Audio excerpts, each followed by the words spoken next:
नमस्कार, जय हिंद, वंदे मातरम। स्वागत करते हैं आपका एक बार फिर से आस्था न्यूज पर। जी हाँ दोस्तों, बात करने वाले हैं पश्चिम बंगाल में किसकी बनने जा रही है सरकार, कौन जीत रहा है, ममता या मोदी। तमाम जानकारी अपडेट आपको इस वीडियो में देने वाले हैं। इस वीडियो को अंत तक जरूर देखिएगा। बंगाल चुनाव में बीजेपी या टीएमसी की जीत तय करने में क्यों अहम है जंगल महल की कुर्सी वोटर। जी हाँ दोस्तों, पश्चिम बंगाल के चुनाव में इस बार हर किसी की निगाहें जंगल महल इलाके पर टिकी है। यहाँ की 42 विधानसभा सीटें तय कर सकती हैं। आखिर इस बार बंगाल में किसकी बनने जा रही है सरकार, तृणमूल कांग्रेस या फिर भारतीय जनता पार्टी। दोनों दलों का प्रदर्शन इस बार यहाँ के कुर्सी और आदिवासी वोटरों पर निर्भर है। पिछले एक दशक से इन दोनों समुदायों पर लेफ्ट का प्रभाव रहा है। झारखंड और बिहार के सीमाओं से सटा पश्चिम बंगाल का ये दक्षिणी पश्चिमी भाग भारतीय कम्युनिस्ट पार्टी का बड़ा गढ़ रहा है, जो एक उग्रवादी संगठन है। साल 2008 और 2011 के बीच यहाँ जबरदस्त भूमि अधिग्रहण और सूदखोरी के खिलाफ जबरदस्त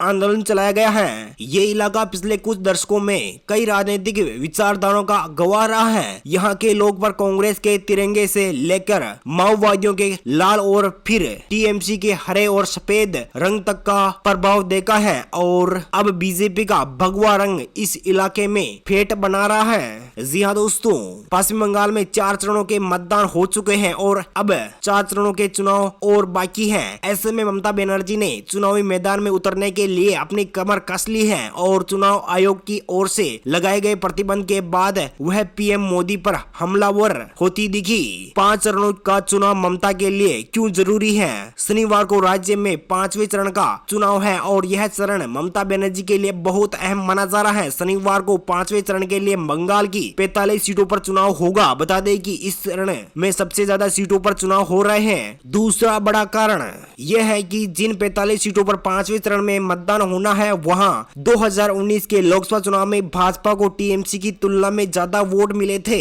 इन 45 सीटों में से टीएमसी ने जीती थी 23 सीटें। इन सीटों के वोट मिला दिए जाए तो भाजपा ने यहां 45% मतदान हासिल किया था, तो वही टीएमसी को 41.5% वोट मिला था। हालांकि टीएमसी को यहां 23 सीटों पर जीत मिली थी और भाजपा को यहां पर 22 सीटें मिली थी। साल 2016 में भी टीएमसी ने इसमें 32 सीटों पर जीत दर्ज की थी, जबकि 2011 में पार्टी इससे 5 सीटों पर कम मिली थी। 17 अप्रैल को 5वें चरण का मतदान। ऐसे में अगर टीएमसी को 45 सीटों पर सफलता मिलती है तो यह उसकी प्रतिष्ठा पर सवाल उठने जैसा हो सकता है। बंगाल में 27 मार्च से चुनाव शुरू हुए थे और अब 17 अप्रैल को 5वें चरण का मतदान होना है। वही 6ठे चरण का चुनाव 22 अप्रैल को और 7वें चरण का 26 अप्रैल को और 8वें यानी आखिरी चरण का 29 अप्रैल को आखिरी चुनाव मतदान है। जी हाँ दोस्तों, एक एक करके सभी जिलों और विधानसभा वाइज सीटों के बारे में बात करने वाले हैं। इससे पहले आप ऐसा न्यूज़ पर पहली बार विजिट करें तो प्लीज दोस्तों अपने वीडियो नीचे के लाल बटन दिया हुआ जिस पर क्लिक कीजिए, चैनल को भी सब्सक्राइब कर लीजिए, पास में एक छोटा सा नन्हा सा बेल आइकन उसको भी दोस्तों दबा दीजिए। चलिए हम बात करते हैं बिना कोई टाइम वेस्ट किए। सबसे पहले बात करते हैं, जी हाँ दोस्तों, सबसे पहले बात करते हैं अलीपुरद्वार की 5 विधानसभा सीटों की बात की जाए तो यहाँ पर तृणमूल कांग्रेस पार्टी के खाते में 4, भारतीय जनता पार्टी के खाते में 1, भारतीय कम्युनिस्ट पार्टी के खाते में यहाँ पर 0 सीट है, कांग्रेस पार्टी के खाते में 0 और अन्य पार्टी के खाते में यहाँ पर 0 सीट है। पश्चिम बंगाल की हमने 5 विधानसभा सीटों की बात कर ली है। तृणमूल कांग्रेस यानी टीएमसी को 4 सीटें, तो बीजेपी के खाते में 1 और सीपीआईएम यानी भारतीय कम्युनिस्ट पार्टी के खाते में 0 और कांग्रेस पार्टी के खाते में 0 और अन्य पार्टी के खाते में यहाँ पर 0 सीट है। दोस्तों अब बात कर लेते हैं उत्तर 24 परगना की 33 विधानसभा सीटों की। जी हाँ दोस्तों, उत्तर 24 परगना की 33 विधानसभा सीटों की बात की जाए तो यहाँ पर तृणमूल कांग्रेस पार्टी खाते में 20, तो भारतीय जनता पार्टी खाते में 11, भारतीय कम्युनिस्ट पार्टी खाते में 1 और कांग्रेस पार्टी खाते में 1 और अन्य पार्टी खाते में यहाँ पर 0 सीट है। पश्चिम बंगाल की हमने 38 विधानसभा सीटों की बात कर ली है। बीजेपी खाते में 12, तो टीएमसी खाते में 24 सीटें, सीपीआईएम के खाते में 1 और कांग्रेस पार्टी खाते में 1 और अन्य पार्टी खाते में यहाँ पर 0 सीट है। जी दोस्तों, बात कर लेते हैं उत्तरी दिनाजपुर की 9 विधानसभा सीटों की बात की जाए तो यहाँ पर 9 में से तृणमूल कांग्रेस पार्टी खाते में 3, भारतीय जनता पार्टी खाते में 5, भारतीय कम्युनिस्ट पार्टी खाते में 1 और कांग्रेस पार्टी खाते में 0 और अन्य पार्टी खाते में यहाँ पर 0 सीट है। पश्चिम बंगाल की हमने 46 विधानसभा सीटों की बात कर ली है। बीजेपी खाते में 17 सीटें, तो टीएमसी खाते में 27 सीटें, सीपीआईएम के खाते में 2, कांग्रेस पार्टी खाते में 1 और अन्य पार्टी खाते में यहाँ पर 0 सीट है। दोस्तों अब बात कर लेते हैं क्लिंगपोंग की 1 विधानसभा सीट है, 21 सीट है भारतीय जनता पार्टी खाते में जाती हुई नजर आ रही है। पश्चिम बंगाल की हमने 48 विधानसभा सीटों की बात कर ली है। टीएमसी खाते में 27, तो बीजेपी खाते में 18, CPIM के खाते में 2, कांग्रेस पार्टी खाते में 1 और अन्य पार्टी खाते में यहाँ पर 0 सीट। बात करते हैं कुछ बिहार की। 8 विधानसभा सीटें हैं। 8 में से तृणमूल कांग्रेस पार्टी खाते में 1, भारतीय जनता यानी बीजेपी खाते में 7, भारतीय कम्युनिस्ट पार्टी खाते में 0, कांग्रेस पार्टी खाते में 0 और अन्य पार्टी खाते में यहाँ पर 0 सीट।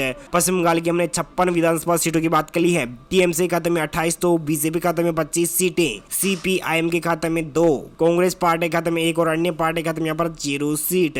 बात की जाए कोलकाता की। 11 विधानसभा सीटें हैं। 11 सीटों में से यहाँ पर तृणमूल कांग्रेस यानी टीएमसी खाते में 4 तो भारतीय जनता पार्टी खाते में 5, भारतीय कम्युनिस्ट पार्टी खाते में 1, कांग्रेस पार्टी खाते में 1 और अन्य पार्टी खाते में यहाँ पर 0 सीट। पश्चिम बंगाल की हमने 67 सीटों की बात कर ली है। टीएमसी खाते में 32 तो बीजेपी खाते में 30 यानी 30 सीटें, CPIM के खाते में 3, कांग्रेस पार्टी खाते में 2 और अन्य पार्टी खाते में यहाँ पर 0 सीट। दोस्तों अब बात कर लेते हैं जलपाईगुड़ी की 8 विधानसभा सीटें हैं। 8 में से 1 पर तृणमूल कांग्रेस पार्टी, भारतीय जनता पार्टी यहाँ पर 7 पर, भारतीय कम्युनिस्ट पार्टी यहाँ पर 0 पर, कांग्रेस पार्टी यहाँ पर 0 पर, अन्य पार्टी खाते में यहाँ पर 0 सीट। पश्चिम बंगाल की हमने 75 विधानसभा सीटों की बात कर ली है। टीएमसी खाते में 33 तो बीजेपी खाते में 37, CPIM की खाते में 3 और कांग्रेस पार्टी खाते में 2 और अन्य पार्टी खाते में यहाँ पर 0 सीट। दोस्तों बात कर लेते हैं झारग्राम की 4 विधानसभा सीटें हैं। 4 सीटों पर बीजेपी का कब्जा हो सकता है और तृणमूल कांग्रेस खाते में 0, भारतीय कम्युनिस्ट पार्टी खाते में 0, कांग्रेस पार्टी खाते में 0 और अन्य पार्टी खाते में यहाँ पर 0 सीट है। पश्चिम बंगाल की हमने 79 सीटों की बात कर ली है। 33 सीटों पर टीएमसी तो बीजेपी खाते में 41, CPIM के खाते में 3, कांग्रेस पार्टी खाते में 2 और अन्य पार्टी खाते में यहाँ पर 0 सीट।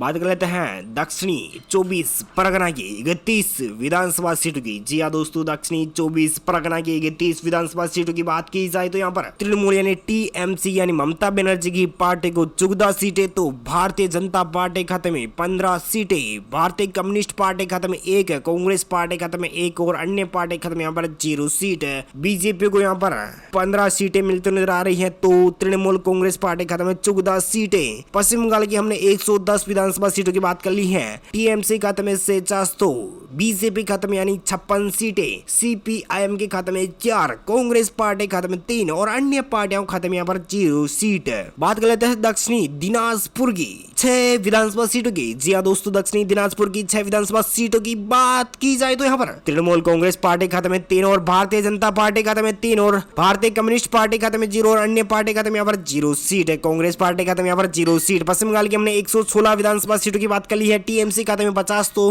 59 सीटें, बीजेपी खाते में, CPIM के खाते में 4 सीटें, कांग्रेस पार्टी खाते में 3 और अन्य पार्टी खाते में यहाँ पर 0 सीट है। दोस्तों अब बात कर लेते हैं दार्जिलिंग की 5 विधानसभा सीटें हैं। 5 में से सभी 5 सीटों पर भारतीय जनता पार्टी, तृणमूल कांग्रेस यहाँ पर 0 पर, भारतीय कम्युनिस्ट पार्टी खाते में 0 और अन्य पार्टी खाते में यहाँ पर 0 सीट है और कांग्रेस पार्टी खाते में यहाँ पर 0 सीट है। पश्चिम बंगाल की हमने 121 विधानसभा सीटों की बात कर ली है। टीएमसी खाते में 50 तो 64 सीटों पर बीजेपी जीत हासिल करती हुई नजर आ रही है। CPIM के खाते में 4 और कांग्रेस पार्टी खाते में 3 और अन्य पार्टी खाते में यहाँ पर 0 सीट है। दोस्तों अब बात कर लेते हैं पूरी मदिनीपुर की बात की जाए तो यहाँ पर 16 सीटें हैं। 16 सीटों में से यहाँ पर तृणमूल कांग्रेस पार्टी खाते में 6, भारतीय जनता पार्टी खाते में 9 सीटें और भारतीय कम्युनिस्ट पार्टी खाते में 1 सीट जीत सकती है। कांग्रेस पार्टी खाते में यहाँ पर 0, अन्य पार्टी खाते में यहाँ पर 0 सीट है। पश्चिम बंगाल की हमने 152 विधानसभा सीटों की बात कर ली है। टीएमसी खाते में 64 तो 77, बीजेपी खाते में, CPIM के खाते में 7 और कांग्रेस पार्टी खाते में 3 और अन्य पार्टी खाते में 1 सीट जाने की संभावना व्यक्त की जा रही है। दोस्तों अब बात कर लेते हैं पश्चिमी मदिनीपुर की 15 विधानसभा सीटों की। बात की जाए तो यहाँ पर 15 विधानसभा सीटों में से यहाँ पर तृणमूल कांग्रेस पार्टी खाते में 5, भारतीय जनता पार्टी खाते में 9, भारतीय कम्युनिस्ट पार्टी खाते में 1, कांग्रेस पार्टी खाते में 0 और अन्य पार्टी खाते में यहाँ पर 0 सीट। पश्चिम बंगाल की हमने 167 सीटों की बात कर ली है। 69 सीटों पर टीएमसी तो बीजेपी खाते में 86 यानी 86 सीटें, CPIM के खाते में 8 तो कांग्रेस पार्टी खाते में 3 और अन्य पार्टी खाते में यहाँ पर 1 सीट जाने की संभावना व्यक्त की जा रही है। दोस्तों बात कर लेते हैं वर्तमान की 16 विधानसभा सीटें हैं। 16 सीटों में से यहाँ पर तृणमूल तृणमूल कांग्रेस पार्टी खाते में 4, भारतीय जनता पार्टी खाते में 11, भारतीय कम्युनिस्ट पार्टी खाते में 1 और कांग्रेस पार्टी खाते में 0 और अन्य पार्टी खाते में यहाँ पर 0 सीट है। पश्चिम बंगाल की हमने 183 विधानसभा सीटों की बात कर ली है। बीजेपी खाते में 97 सीटें तो टीएमसी खाते में 73 सीटें, सीपीआईएम के खाते में 9, कांग्रेस पार्टी खाते में 3 और अन्य पार्टी खाते में 1 सीट जाने की वो भी संभावनाएं व्यक्त की जा रही है। बात करते हैं पश्चिमी वर्तमान की 9 विधानसभा सीटों की बात की जाए तो यहाँ पर तृणमूल कांग्रेस पार्टी खाते में 2, भारतीय जनता पार्टी खाते में 5, भारतीय कम्युनिस्ट पार्टी खाते में 2 सीटें जाने की संभावनाएं व्यक्त की जा रही है। पश्चिमी बंगाल की हमने 192 सीटों की बात कर ली है। टीएमसी खाते में 75 तो बीजेपी खाते में 102 सीट, सीपीआईएम के खाते में 11, कांग्रेस पार्टी खाते में 3 और अन्य पार्टी खाते में 1 सीट जाने की संभावनाएं व्यक्त की जा रही है। दोस्तों अब बात करते हैं पुरुलिया की 9 विधानसभा सीट है। 9 में से यहाँ पर तृणमूल कांग्रेस पार्टी खाते में 7, भारतीय जनता पार्टी खाते में 2 और भारतीय कम्युनिस्ट पार्टी खाते में 0, कांग्रेस पार्टी खाते में 0 और अन्य पार्टी खाते में यहाँ पर 0 सीट। पश्चिम बंगाल की हमने 201 विधानसभा सीटों की बात कर ली है। टीएमसी खाते में 82 सीटें तो बीजेपी खाते में 104 सीटें, सीपीआईएम के खाते में 11 सीटें तो कांग्रेस पार्टी खाते में यहाँ पर 3 सीटें और अन्य पार्टी खाते में 1 सीट जाने की संभावनाएं व्यक्त की जा रही है। बांकुड़ा की बात की जाए तो यहाँ पर बांकुड़ा की 13 विधानसभा सीट है। 13 सीटों में से यहाँ पर तृणमूल कांग्रेस पार्टी खाते में 4, भारतीय जनता पार्टी खाते में 7, भारतीय कम्युनिस्ट पार्टी खाते में 1, कांग्रेस पार्टी खाते में 1 और अन्य पार्टी खाते में यहाँ पर 0 सीट है। पश्चिम बंगाल की हमने 214 विधानसभा सीटों की बात कर ली है। टीएमसी खाते में 86 तो बीजेपी खाते में 111 सीटें, सीपीआईएम के खाते में 12, कांग्रेस पार्टी खाते में 4 और अन्य पार्टी खाते में 1 सीट जाने की संभावना व्यक्त की जा रही है। दोस्तों बात कर लेते हैं बीरभूम की 11 विधानसभा सीट है। 11 सीटों में से यहाँ पर तृणमूल कांग्रेस खाते में 1, भारतीय जनता पार्टी खाते में 8, भारतीय कम्युनिस्ट पार्टी खाते में 2 सीट जाने की संभावना बताई जा रही है। पश्चिम बंगाल की हमने 225 विधानसभा सीटों की बात कर ली है। टीएमसी खाते में 87 तो बीजेपी खाते में 119 सीटें, सीपीआईएम के खाते में 14 सीटें तो कांग्रेस पार्टी खाते में 4 और अन्य पार्टी खाते में 1 सीट जाने की संभावना व्यक्त की जा रही है। दोस्तों अब बात कर लेते हैं मालदा की 12 विधानसभा सीटें है। 12 सीटों में से यहाँ पर तृणमूल कांग्रेस पार्टी खाते में 3, भारतीय जनता पार्टी खाते में 8, भारतीय कम्युनिस्ट पार्टी खाते में 1 सीट जाने की संभावना व्यक्त की जा रही है। पश्चिम बंगाल की हमने 237 विधानसभा सीटों की बात कर ली है। टीएमसी खाते में 90 तो बीजेपी खाते में 127 सीटें, सीपीआईएम के खाते में 15, कांग्रेस पार्टी खाते में 4 और अन्य पार्टी खाते में 1 सीट जाने की संभावना व्यक्त की जा रही है। दोस्तों बात कर लेते हैं मुर्शिदाबाद की 22 विधानसभा सीटों की बात की जाए तो यहाँ पर तृणमूल कांग्रेस पार्टी खाते में 12 सीटें तो भारतीय जनता पार्टी खाते में 7, भारतीय कम्युनिस्ट पार्टी खाते में 2 सीटें, कांग्रेस पार्टी खाते में 1 और अन्य पार्टी खाते में यहाँ पर 0 सीट है। पश्चिम बंगाल की हमने 259 सीटों की बात कर ली है। टीएमसी खाते में 102 सीटें तो बीजेपी खाते में 134 सीटें, सीपीआईएम के खाते में 17 तो कांग्रेस पार्टी खाते में 5 और अन्य पार्टी खाते में 1 सीट जाने की संभावना व्यक्त की जा रही है। दोस्तों बात कर लेते हैं हावड़ा की 17 विधानसभा सीटों में 17 में से यहाँ पर तृणमूल कांग्रेस पार्टी खाते में 10, भारतीय जनता पार्टी खाते में 6, भारतीय कम्युनिस्ट पार्टी खाते में 1 और अन्य पार्टी खाते में यहाँ पर 0 सीट, कांग्रेस पार्टी खाते में यहाँ पर 0 सीट। पश्चिम बंगाल की में 276 विधानसभा सीटों की बात कर ली है। टीएमसी खाते में 112 सीटें, बीजेपी खाते में 140, सीपीआईएम के खाते में 18, कांग्रेस पार्टी खाते में 5 और अन्य पार्टी खाते में 1 सीट जाने की संभावना व्यक्त की जा रही है। दोस्तों अब बात कर लेते हैं हुगली की 18 विधानसभा सीटों की। जी हाँ दोस्तों, हुगली की 18 विधानसभा सीटों की बात की जाए तो यहाँ पर तृणमूल कांग्रेस पार्टी खाते में 7, भारतीय जनता पार्टी खाते में 9, भारतीय कम्युनिस्ट पार्टी खाते में 1, कांग्रेस पार्टी खाते में 1 और अन्य पार्टी खाते में यहाँ पर 0 सीट है। पश्चिम बंगाल की हमने सभी 294 सीटों की बात कर ली है। टीएमसी खाते में 119, बीजेपी खाते में 149 सीटें, सीपीएम की खाते में 19 सीटें, कांग्रेस पार्टी खाते में 6 और अन्य पार्टी खाते में 1 सीट जाने की संभावना व्यक्त की जा रही है। उम्मीद है जानकारी अपडेट आपको मिल गई होगी। प्लीज दोस्तों अपने वीडियो नीचे का लाल बटन दिया हुआ जिस पर क्लिक कीजिए, चैनल को भी सब्सक्राइब कर लीजिए, पास में छोटा सा नन्हा सा बेल आइकन उसको भी दबा दीजिए। थैंक यू दोस्तों।